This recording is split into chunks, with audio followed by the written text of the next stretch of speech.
What's up, guys? Welcome back. So, been a couple weeks now since I've really touched the engine. Because we had Proving Grounds, which was last week's video. If you haven't seen it, go watch it. And then, I had to work last weekend, so I don't really get anything done. But, back out here today, kind of putz a little bit. I don't really have a lot to do because back on that parts train, waiting on parts. As you guys seen in the thumbnail, I was missing some stuff. And I'm glad I caught it before I put the cylinder head on, or we would have had issues down the road, for sure. So, basically what we're looking at here is this hole right there. And if you're familiar with Honda B-Series motors, probably any, I'm sure D-Series are probably the same way, and probably F-Series and H-Series. They're probably all the same concept. But if you've ever had a cylinder head off of one of these, you probably know what I'm talking about and what's supposed to be there. You might not necessarily know what it is, but you've seen it before. So what's supposed to sit right here is oil control orifice, and basically what that does is it restricts the oil flow to the cylinder head. Well, I was sitting here the other night staring at this thing and noticed it was missing, so I had to go order a new one from Honda, which, you know, of course took forever to get, along with any factory part that you ordered. So yeah, but there's part number. I don't know, can you guys, I'll turn it around. 15140PR3000. And that's basically, well, I get it out of the bag and I can actually show you. So there it is. That is all that sits in that hole. Little, you know, this thing's gonna focus out great. Little oil control orifice. You know, it's got a hole on the top here. 3 holes on the sides. I think there's 4. Well, 5 if you count the one on the bottom. 4 on the sides. Feeds through the top. Sits in here, and then I'll feed directly up into the cylinder head and restrict our oil pressure or our oil flow to the head so that it's not just flying up there. Because if you look at where this hole is sitting, it's literally directly above the oil filter here. So yeah, I'm gonna go ahead and install this little guy. Basically looks pretty straightforward. You know, just sits there. Push it in. But I'm gonna throw some like dielectric grease on the O-ring, so you know, cut the O-ring in half when I push it in. So yeah.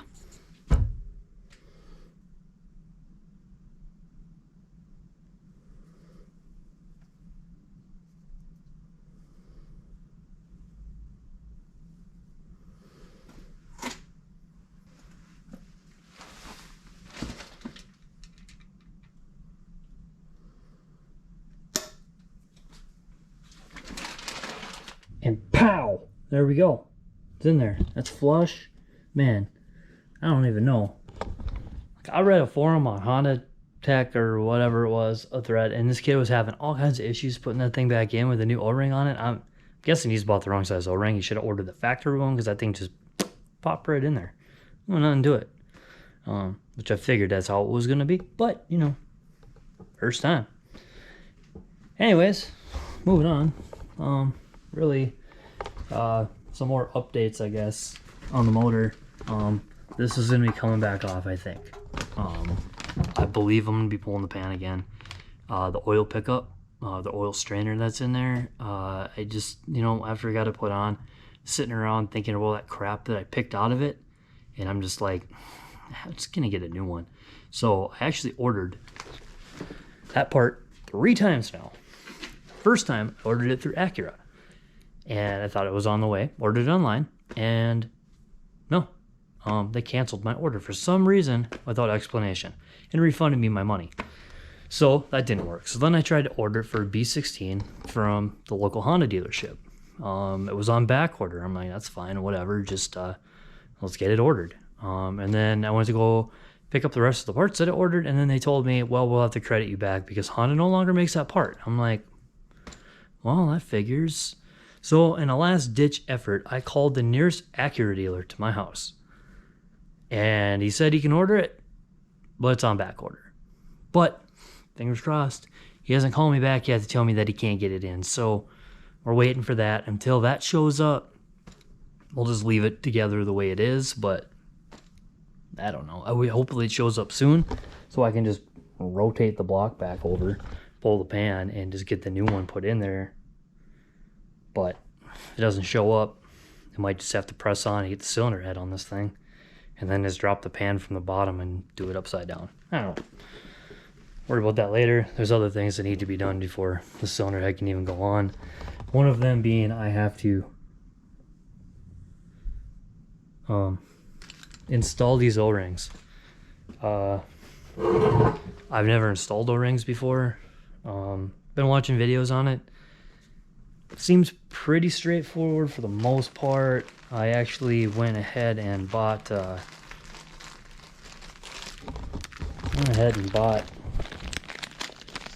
these little, you can kind of see them in there, these little nylon drift punches, so that I'll be able to install these. And then when I do that, obviously I'll do a video on it. Maybe it might even be next week. That might be next week's video. I'm not sure yet.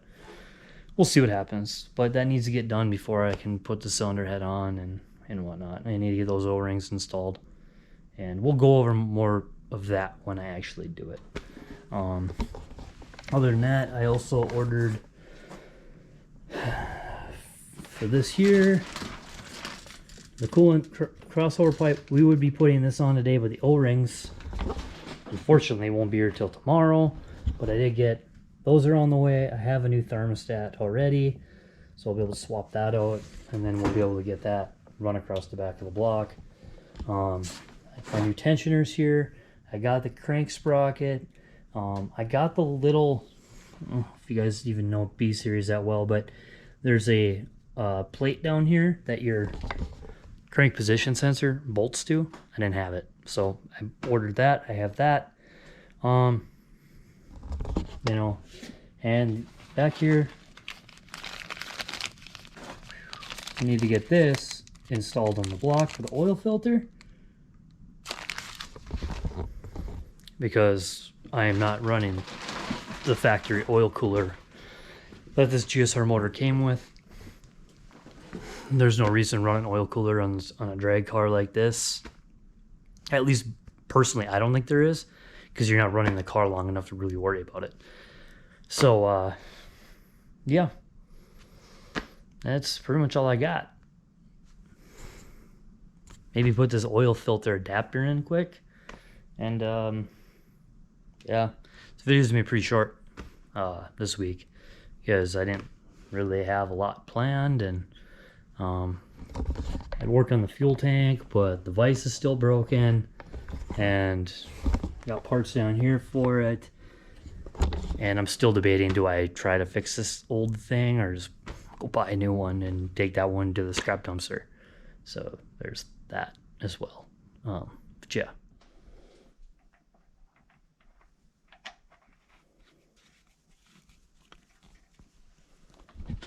Pow! Minty. Alright, that's in. That was kind of a pain in the ass. Only really installed one of those before, and it was at Honda back when I was working for the dealer, and it actually came out with the oil filter, and I don't remember how we got that thing back in. I think we used a vice grip then too, so that's what I did, is I used a vice grip, and I threw electrical tape over the threads just so I didn't gash those up. And then that little portion right here, you can kind of see it's marked up. I should probably tape that too. Whatever. just tried to keep the vice grip just on that, not to touch the threads at all. And it's snug. I put a little bit of blue Loctite on there too, just to keep that thing in the block. There's no reason it needs to come out now. So that's in there. Should be good to go. I wish I had a filter I could spin on. Might have to go buy one. I know nothing this week is too overly exciting with the motor. I was hoping to get more done. It's just, I got so many other things going on at the same time. And I really want to make sure I do this right. If I can tell you one thing and teach you one thing out of this video, if you're still watching it, take your time. Especially when you're doing a high horsepower build like this, you don't want things to go wrong. And that's why I'm so, I don't know, I guess I'm overly cautious with everything that I'm doing, and I'm nervous anytime I do anything on this because I don't want to mess things up. Which I think is a good thing for the first time. Because normally, just throw it together and send it kind of person. But yeah, I'm really trying to take my time with this and be patient. So, you know, between making sure that I find parts I was missing, whether it be that plug, adapter for my crank position sensor, or just getting this in properly, you know, properly. Just trying to do stuff right. So, like, subscribe, and see you guys in the next video. Peace.